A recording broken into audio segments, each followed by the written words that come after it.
Episode 50, right? Episode 50. Holy cow. Jeez. All right. 3, 2, 1. Welcome to the Buckhouse Podcast. I'm Johnathan Buckhouse, one of your hosts. With me is Benjamin Buckhouse, the other host of this podcast. And we are two brothers that get together once a week and we talk all things, everything, whether that's influencing, strategy, motivation, whatever it is. We are just two brothers living life. We're catching up with you guys. And we hit episode 50, which is crazy because I remember us stressing over getting we got to have five episodes before we launched the podcast, and here we are 50 episodes later, still doing it. 102 videos if you count the shorts. And bro, congrats, dude. You've edited all 50 of these podcast episodes. Dude, it's wild to think about, honestly, jumping on this podcast. We did episode 49 and I was like, okay, it's episode 49. And then all of a sudden you were like, it's episode 50, right? And I'm like, holy cow, it's episode 50. That's half of 100.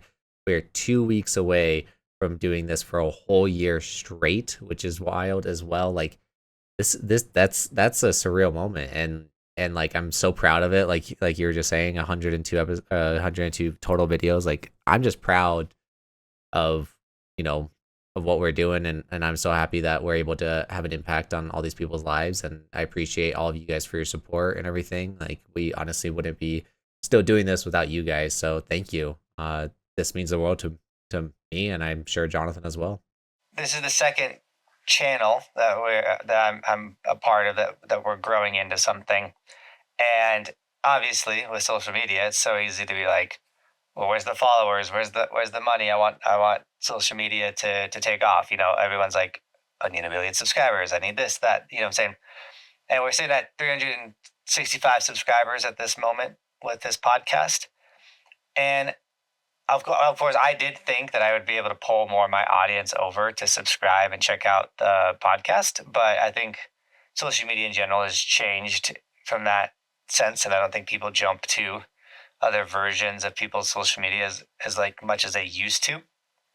But where I'm getting at is I'm more proud of our consistency and that we're growing something new, and that it's that we've stuck with something for 50 episodes opposed to the subscriber count. What do the videos get for views? None of that matters. And if you're starting a social media channel or platform or whatever, you need to find goals that are within your control. So we can control showing up every week and making an episode. We can't control how many people subscribe to the podcast, but we can control showing up, bringing energy, having fun, getting the content out consistently, things like that. So if you are a new person with social media, do not get so wrapped up in the subscriber count, even though I am stoked to have 365 subscribers and consistent listeners. And I actually have had people in person come up and tell me that they love the podcast, which is really cool. Yeah, when we did the Meet and Wax or the Rail Jam in Loveland, Colorado, was that? Yeah. That was kind of Thanksgiving time.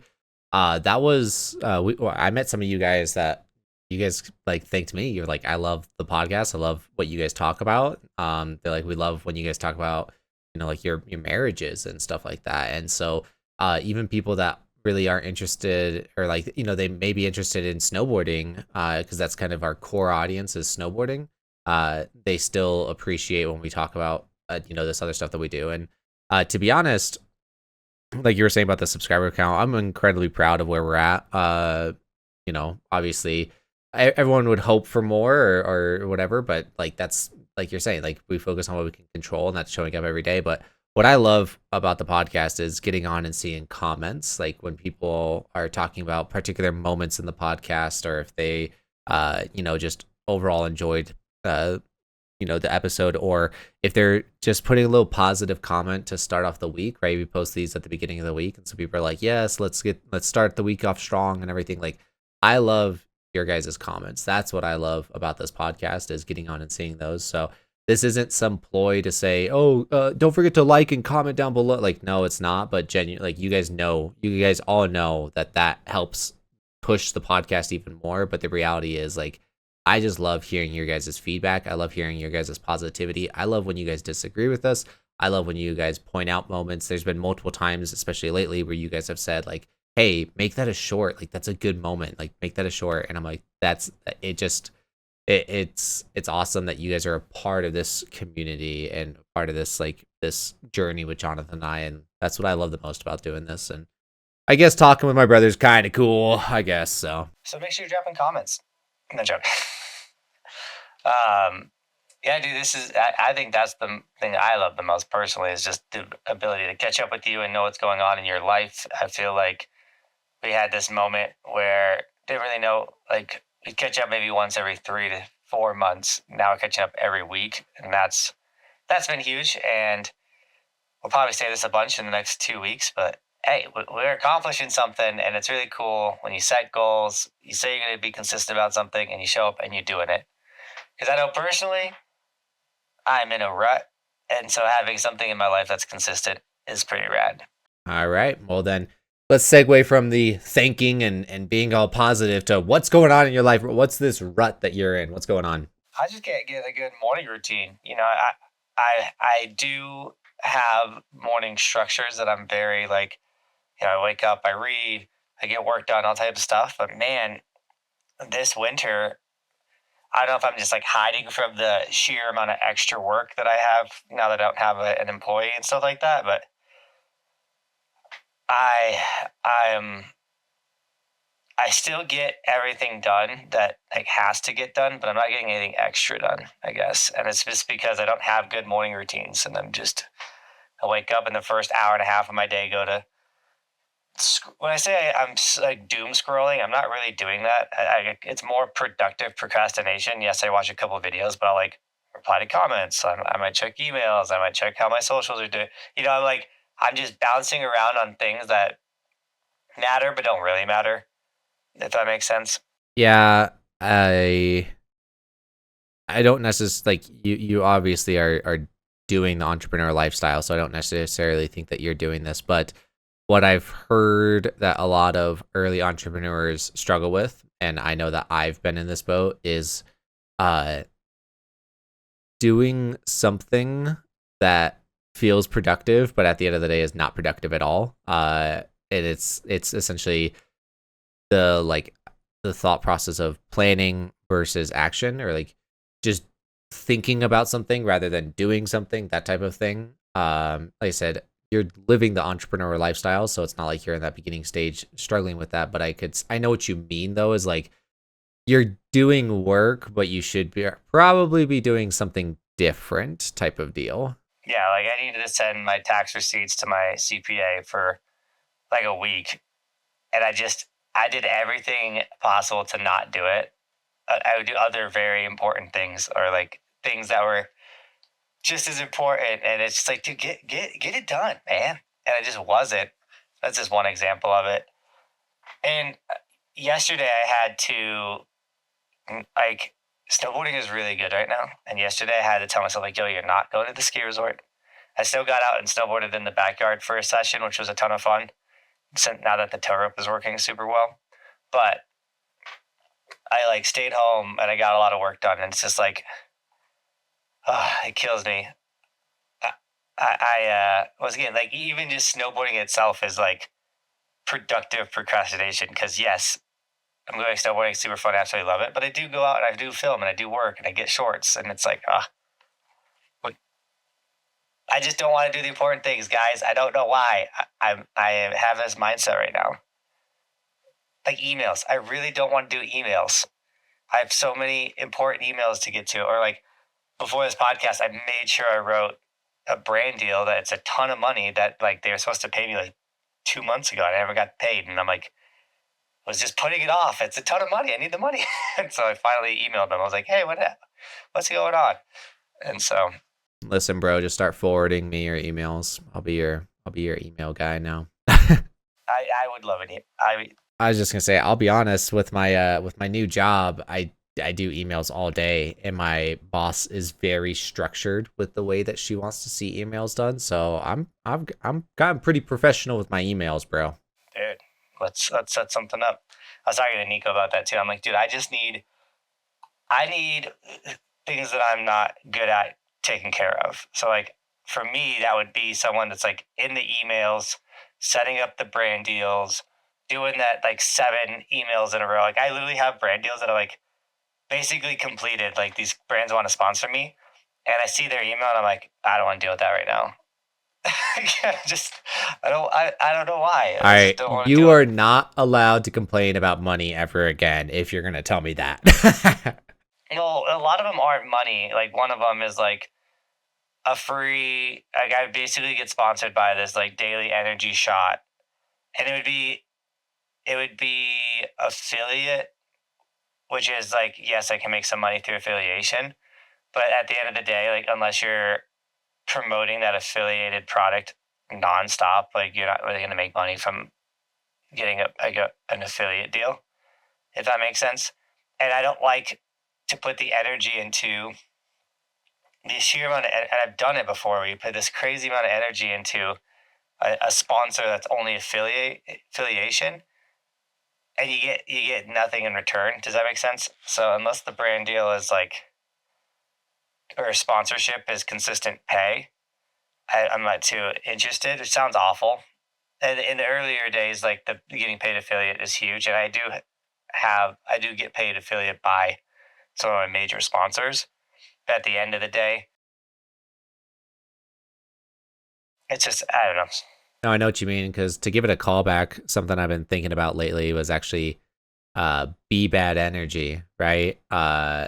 If you guys are OG to the channel, you guys know about Be Bad. That was a energy drink sponsor that Johnathan and I got in season 1 of his channel that we started together.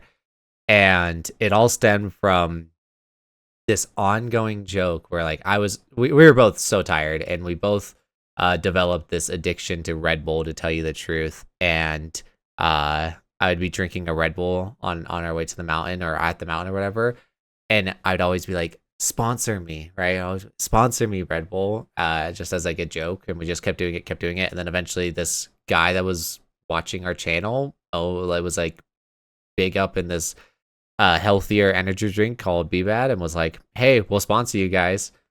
But truth be told, all that he did was send us a single pack of like 24 Be Bads every 2 weeks. And like that's what he did.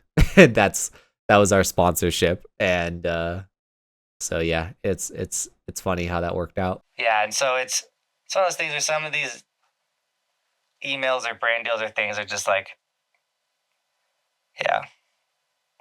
Anyways, I'm not good at it, or I feel like you truly only have so much bandwidth in a day.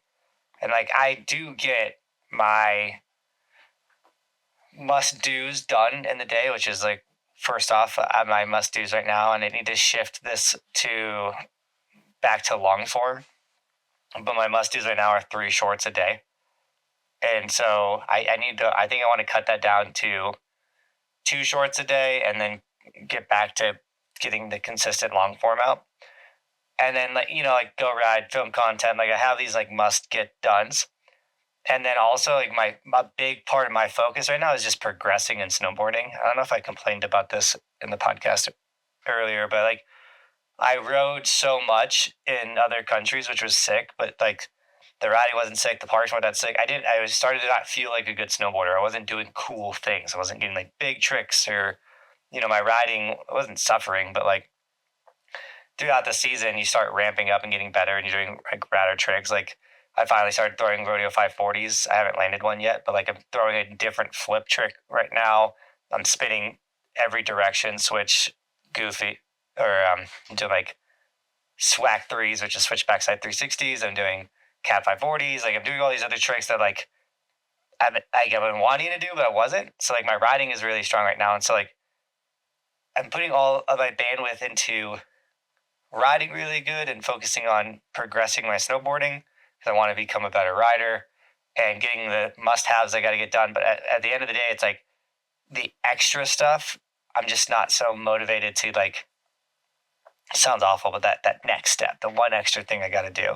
Yeah, I know that's like I know the struggle there, because it's, you like to do what's like the fun stuff, right? And that's an obvious statement, and work needs to get done, but like, yeah, you haven't been doing that terrain park riding that you've been wanting to do, and you finally had the opportunity to do it. And I knew when you did the AI waxing video, I was like, oh, he loved this day, because you and Michael were just going down the, like, going through A51 together, and he was filming you, and I could just tell. I was like, yep, this was a day that Johnathan needed. I like knew right away. And so to hear you throwing these big tricks, bro, like that's impressive. That's scary. But I know that that's like, yeah, you did talk about in the podcast that you're like, I don't feel as good of a writer. You're like, people don't see me as good of a writer this year because, you're not doing all that crazy stuff in the train park the way that you normally do. So that's a tough spot to be in right now, because you finally have that opportunity to be doing that stuff, but you also need to get all this work done. So basically you need to be working 24 hours a day, 7 days a week, no sleeping, no sleep for you. Well, and so like the one thing I totally feel right now is one thing I totally don't feel right now is in the beginning, it's so exciting. It's so new. There's so many new opportunities, new sponsors. Like, you're so eager and so excited to wake up at 3 a.m. and grind and get it done. And you're hiring employees, and you just moved into a new house, and you're building a backyard park, and it's all so exciting and so new. And now I'm here, and it's kind of like, what's next? Like, it's been consistent now for like 3 years. And so that edge, that like it's not very new. It's very consistent. I know how much money I'm going to make every year. I know how the videos are going to perform. I know how many followers I'm going to get every year. It's very just consistent. And no matter whether I work insanely hard and pump out a daily long form video and period, and I like have employees with grind our living butts off, or I just post short form, it's consistent.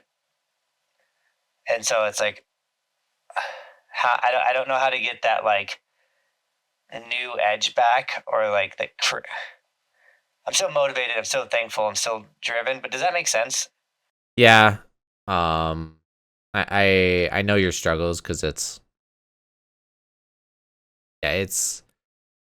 is when discipline goes over motivation, right? It's the discipline of just like showing up every day. And I know what you mean, because I feel like you have that discipline. Like, that's not necessarily the problem, but you have had a long stretch of like not that exciting stuff, right? Like, you do get excited to do certain things or whatever, or like when you reach certain milestones, or if you're starting something new, or like you said, if you're seeing clear progress, you're reaching certain goals. Like, if all that is happening, it makes that discipline so much easier, because it'd be like, you could do 2 months of discipline, but then you reach that milestone, and then you just get that like burst of dopamine and joy of like, yes, like all that work just paid off. And then, then it goes back to the discipline, but then you just get that burst again, and then it burst again. And right now you're in that situation where it doesn't feel like you've had that for a while. But I mean, bro, you just got 250,000 subscribers on YouTube. You just surpassed like 250,000 subscribers on YouTube. Like, there's a win for you, right?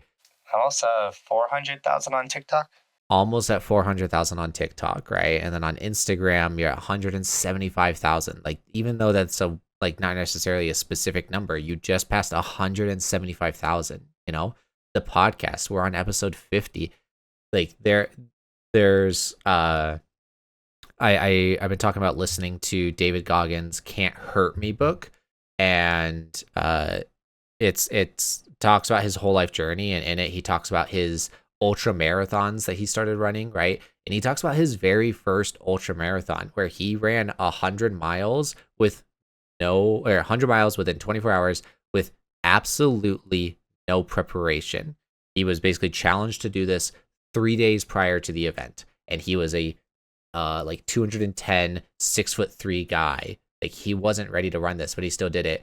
But what he talks about in it is while you're running and while you're doing these difficult tasks, you need to have a cookie jar, a mental cookie jar, and in it is going to be wins that you've had in your life, no matter how small, no matter how big, just wins you've had in your life. So for bro, I think that that's something that you could go back to is like, what are some wins that you've had in your life, whether it be having Bristol enrollment or getting that house that you currently live in, or you set up the backyard park finally to a point where you feel super confident in its functionality, or you're throwing these rodeo 540s now.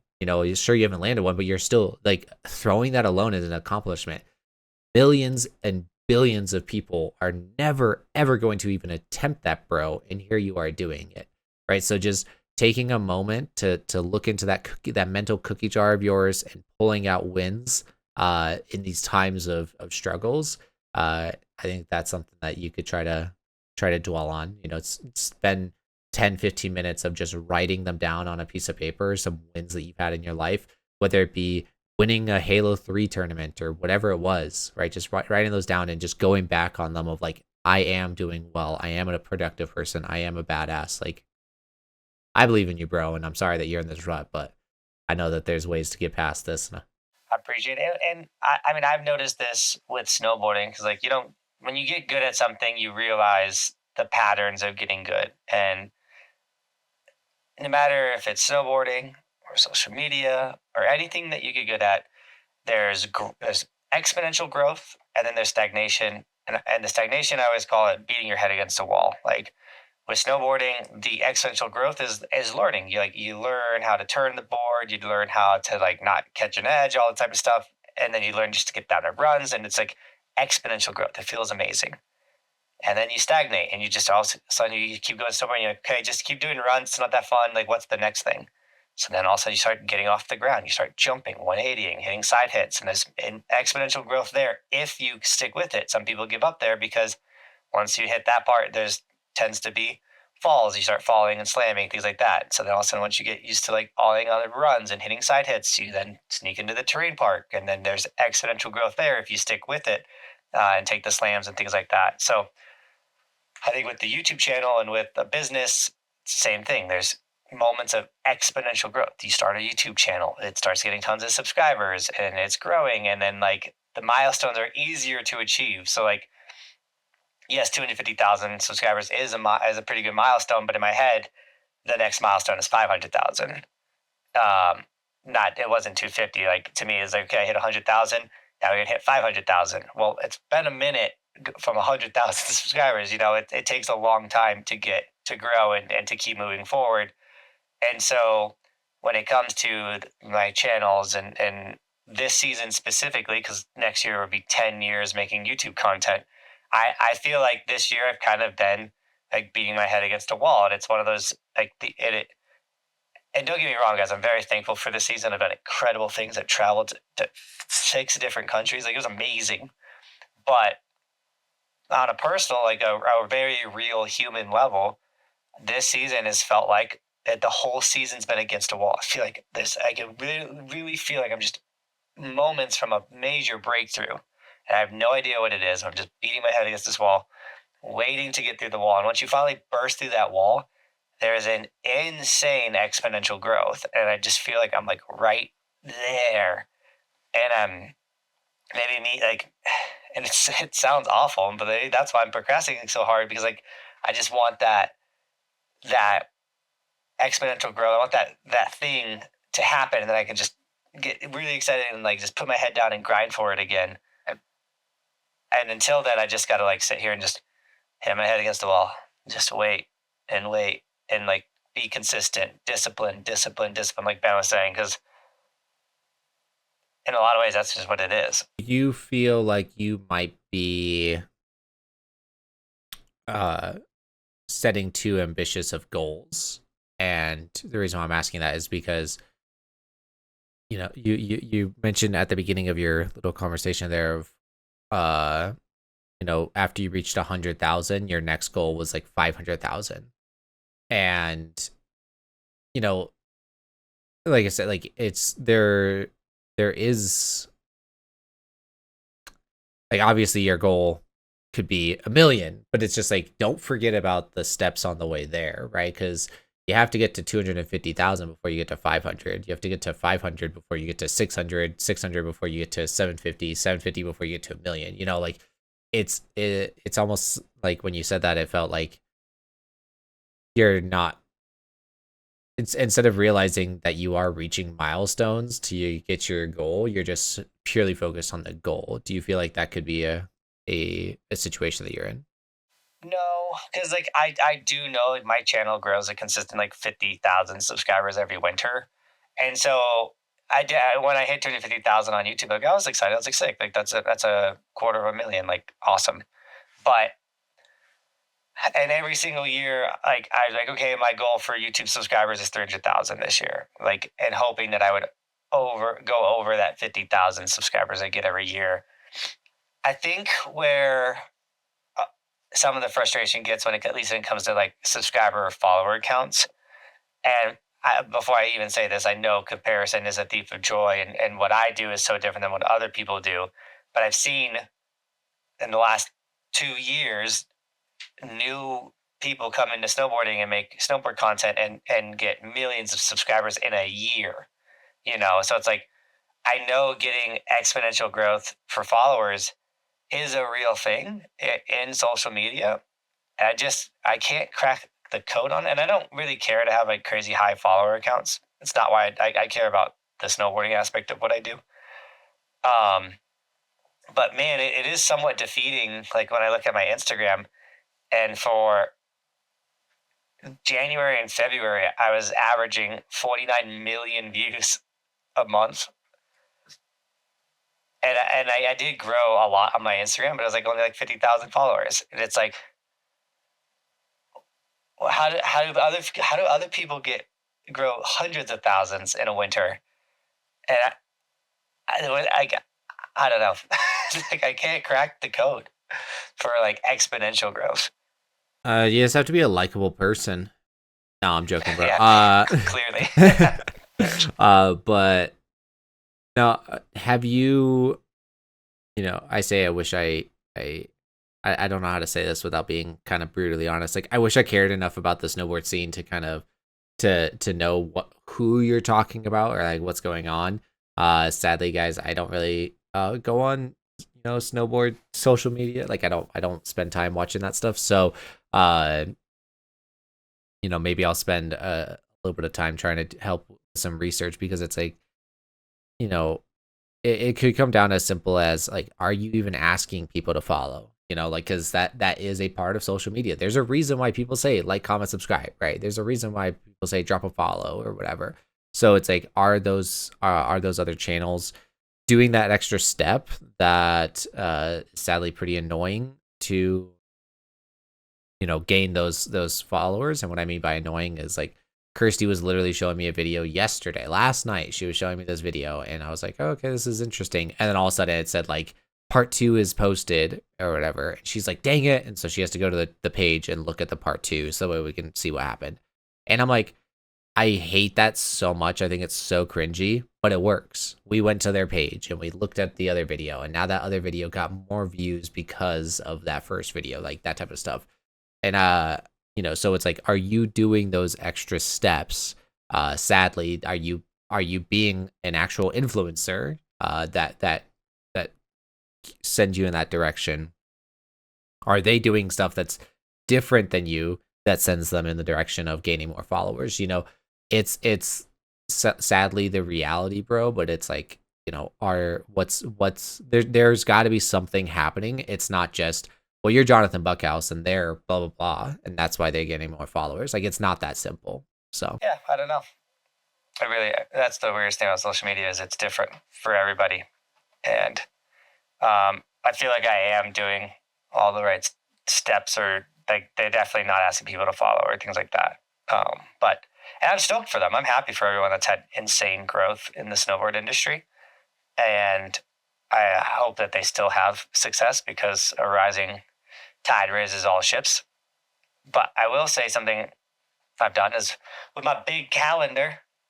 I've been highlighting my snowboard days and like writing goals on the calendar, and I think that's given me a lot of motivation and excitement instead of like having these social media goals and things like that. Like I have these like personal life goals that I've been putting on this big calendar, and one of them is in 2025. I want to snowboard 200 days, and I'm already on pace to beat that. Obviously, there's months where there's like very little snowboarding, but like this current month, it's March 12th, and out of the 12 days, or I guess I'm going snowboarding today, but out of the 12 days, I've snowboarded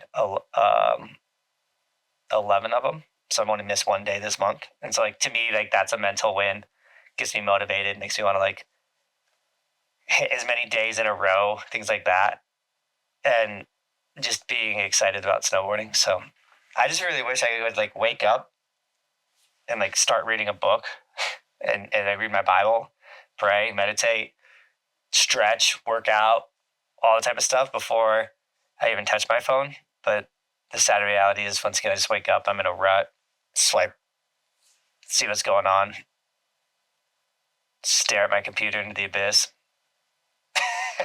I will say something I loved about doing 75 hard is looking at, and I'll have like a screenshot or whatever on my up on the screen, but is looking at my Apple Watch fitness because I've worn my Apple Watch every single day throughout this journey, and you can literally see like all of February is completely full, and pretty much all of January is completely full, and then like so far all of March is full, and just like looking at that is like, dang, that's a good feeling. And I will say I am upset about the whole January situation. I said that January is almost full, but that's because I started the year off with pneumonia and I could barely breathe at the beginning, so I missed the first 4 days. But anyways, it still is like really cool to like look at that. So I could see that calendar working for you, bro, of like keeping track of what you're doing and just like looking at it and being like in awe of like, oh, like it's working, or like I'm doing so much. Like I know what you mean. Yeah, the little Apple Fitness thing is a little addicting to me. The worst part is my trip back from Austria. It has like 5 days in a row of no riding because I traveled for 2 days and then got sick for 3. I'm like, I looked at that chunk of time and I'm like, because like all the other months are like 7 days in a row, 10 days in a row, 1 day off, 5 days in a row. Like, it's like tons of green. I mark them green. I get green square, and I'll send you a photo of the calendar. But I'm excited to see what it looks like when it's all done, and a whole year of sticking with something, putting little notes. And when I like accomplish a goal, I'll highlight that day blue because it's like, oh, you accomplished something this day. And I have 2 blues already like circled, and it's kind of like the whole calendar is my vision board. That's what I got going on. I will be brutally honest and say that I have a big calendar and I haven't even hung it yet. I am not a plant. Put it on the wall, bro. Bro, I just honestly I kind of like forgot about it until you literally just talked about it. I gotta sneeze. Give me 1 second. So something I am working on is being overall just writing more stuff down, I guess you could say, but being a planner and writing down goals. Those are 2 things I am working on. It's something that is talked about in my book by Grant Cardone, the Be Obsessed or Be Average. So I've never been a planner, to be honest. Like, even in high school, they gave us what they called literal planners, and you were supposed to write down like the schoolwork that you're supposed to get or whatever. Never used that thing. And then going into adulthood, I just kind of kept that habit of not planning that stuff. And so the only way to get good at that stuff is by doing it. So I have been working on it. I did kind of make a joke, but it is kind of serious. Like, call it an excuse if you want. But right now, what's kind of difficult is my day-to-day life, my Monday through Friday, is so much the same thing that there's not really much to plan. Like, sure, I can write down in the planner what I'm going to do, but it's the same thing every single day. I wake up, I go to the gym, and then I get home, take care of the dogs, pack my lunch, get ready, go to work. And then after I get home from work, I then take care of the dogs, go on a walk with my wife, eat dinner, and then that's my day. Like that is the day. And I do that every single day, except for on Mondays, I wake up earlier to post the podcast, and then usually on Wednesdays, I wake up earlier to film the podcast. That is what I've been doing every day for the past 10 weeks straight, or not, maybe less than 10 weeks, but you know what I'm saying?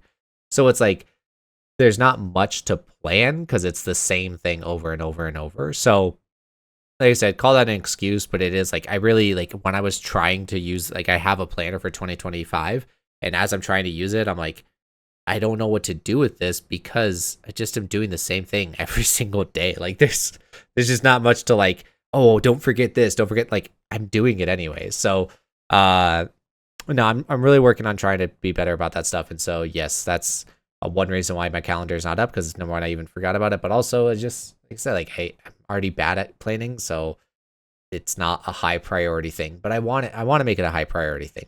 I think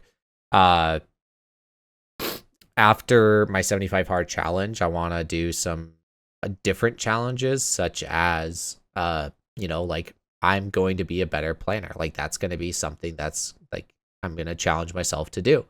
And I can't just say I'm going to be a better planner. It's like I'm going to write in my planner every single day, and that is the challenge. You know what the weird thing is like I like when I journal or I write, I love it.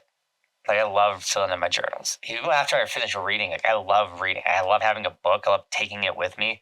I love bringing my journals with me. But to do it, I don't know why it's so hard, but it's so enjoyable. Like, but and it's so good for you. But like, why do you avoid it when it's so good for you? You enjoy it, and it doesn't really take up that much time. I don't have an answer for that because I know exactly what you mean. Like I love doing the journaling and everything.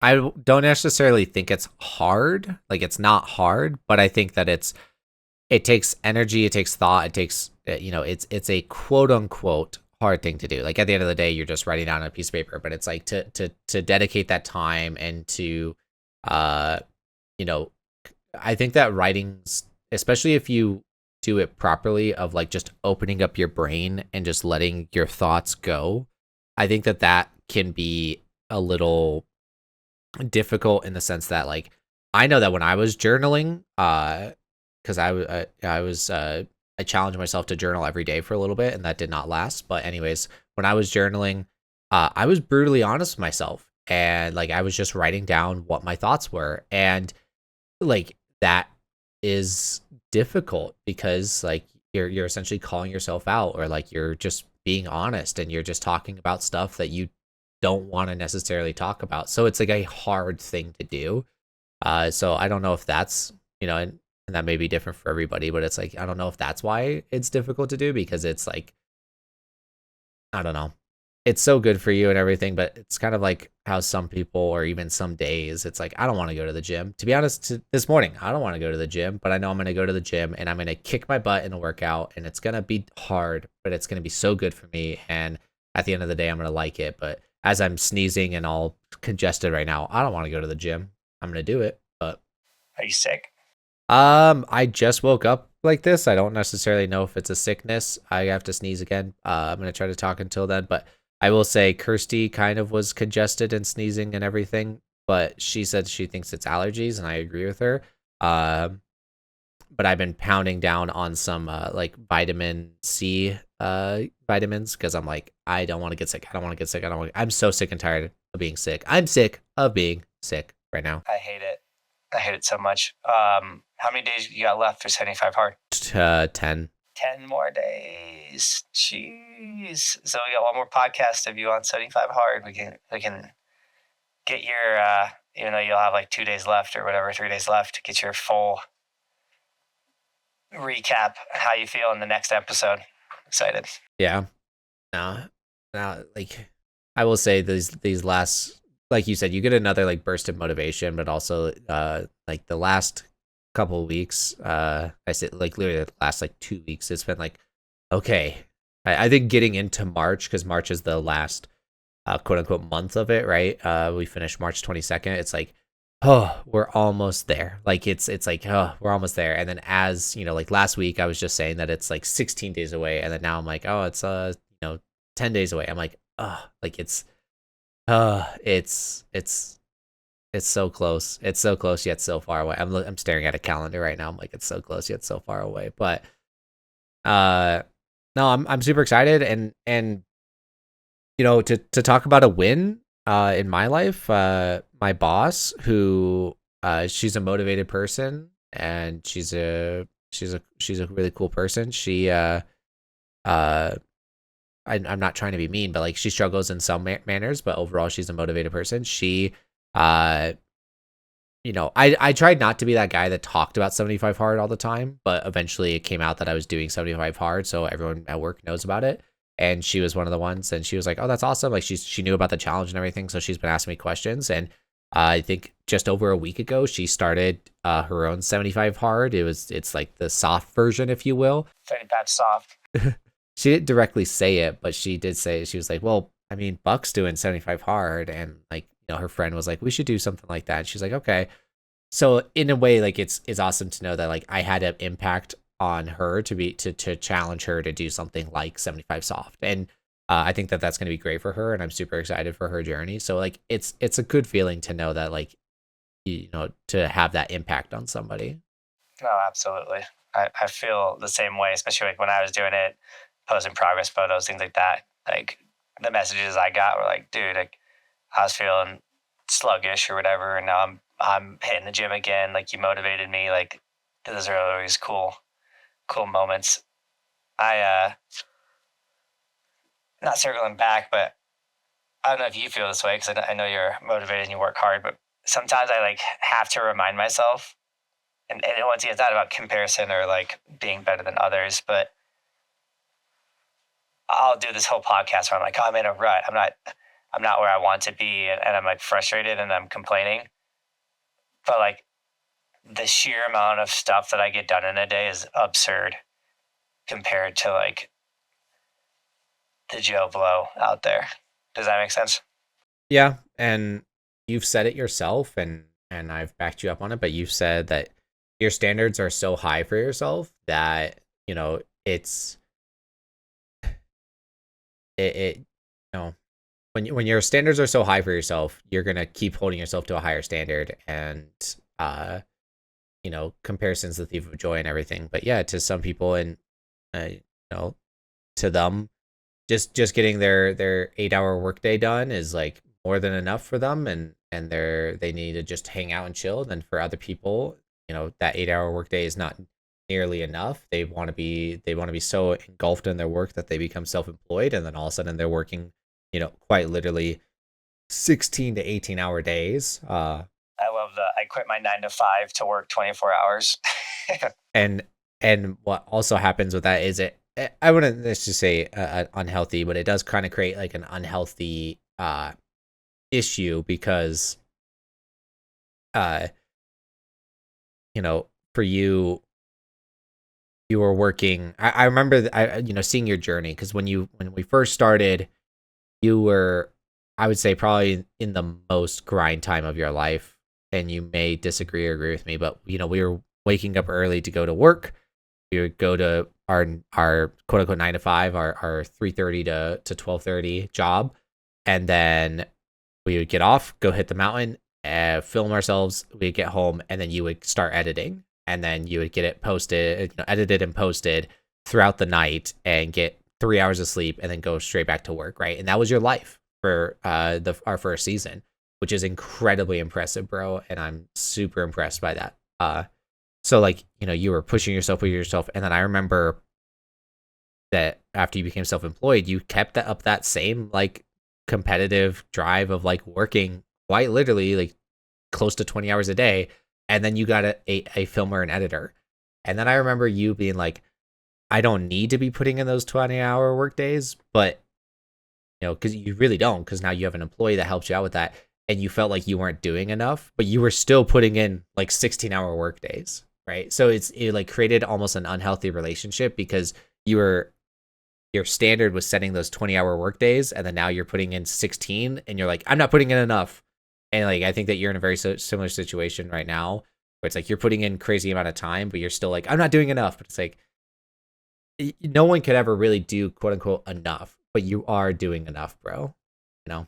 And sometimes, and I hope you guys don't take this podcast like me complaining or whining. I got to get it out. I got to get my thoughts out to move on or to move forward or to get past that thought that I'm in.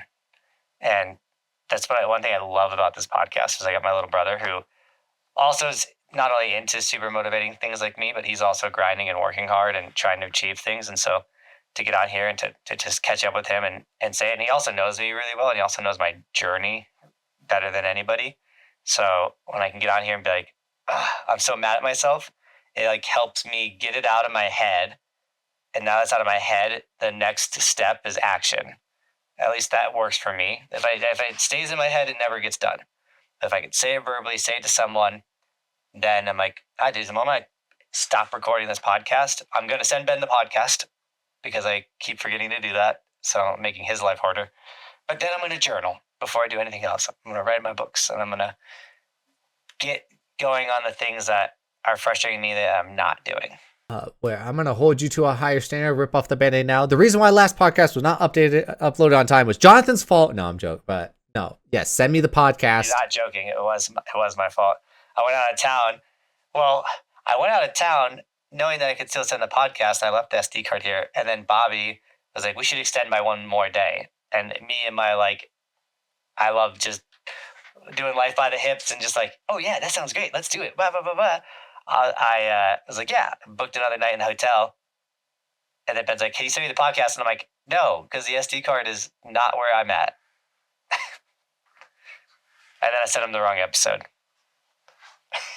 It happens. It happens. It is what it is. But no, we got the podcast uploaded, and that's all that matters. But let's take a small second to think about takeaways from this podcast. I think trying to analyze on what we talked about, but don't beat yourself up too much. Be proud of the wins that you've had in your life, right? Think of that mental cookie jar of taking when you're needing that motivation, or if you're in that discipline struggle, right? Just taking out a win out of that cookie jar and being like, look at what I've done. Be proud of yourself. Yeah. Are you good at reflecting in the moment? Because it's one thing I'm definitely like pretty solid at. Like yesterday when I fired up the tow rope and went out and just rode for an hour in my backyard, which is like an absurd amount of laps with a tow rope. Like every time I got on the rope, like I couldn't help but like look at the park and look at the house and like just be so thankful. And like in that moment, like I was so proud of myself. And I mean, obviously I had a lot of people help me get the park where it was, but like, I got to think about all the finances that I invested into the thing. And like literally what I was doing is like what I dreamt of was like, oh, like on short days, I can just go in my backyard and still get some super solid laps in and still work on tricks and like work on being a solid snowboarder. And I don't know, like the ability to reflect in the moment. I think some people might not have that. I don't know. Do you have that? To be honest, I don't have a moment that I could say like, yeah, I don't have an example of that. So I will take that as a challenge this week to try to reflect on the moment on something that I have in my life, and I will update you next week on that. I know we're going to wrap the podcast up soon, but another example of that is I was riding into the windows after doing a shred with me. Like when I first quit my job, went all on YouTube, I had people had the option to pay $300 and they could shred with me for the whole day, and I'd like take them around the resort and things like that. And I did one of those, and then the dudes were like around 2, like, I'm so exhausted, I'm leaving. So they left, and I was like, well, I'm gonna keep snowboarding. I remember I was riding into the windows, and I was like, I just got paid $300 to ride today. Like that was amazing. And I had like this crazy reflection moment, like, riding into the windows of like being so thankful that like I'm doing my dream. Like this is what I wanted it to be. And then this year, I think I got paid by TikTok or something, and it was like thousands of dollars. And I was riding into the windows, same cat track, same time of day, riding in to just get some laps. And I just had this moment of like, I remember being on this cat track, hyped for $300, and here I am, 4 years later, I just made thousands of dollars to do what I love. And it was just like a moment of like really enjoyable reflection in the same exact spot. That is a surreal moment, bro. But you are not wrong. I do need to start wrapping up the podcast. Sorry to end it so abruptly, but I do need to get going. So thank you guys for watching. Thank you guys for listening. Thank you guys for being a part of the podcast. Thank you guys for being you. Thank you guys for liking, commenting, subscribing, and please share the episode with a loved one, with a friend, somebody. Don't be afraid to be like, hey, I like motivating stuff. Go check out these guys. They like to do stuff like that. So yeah, thank you guys for being you. Tell us about your wins down below. We want to hear about that. And yeah, got anything else to say, bro? Sweet. Appreciate you guys. Let's keep this train rolling. Thanks for listening to me. This is what it's like to be an influencer. Peace. Peace.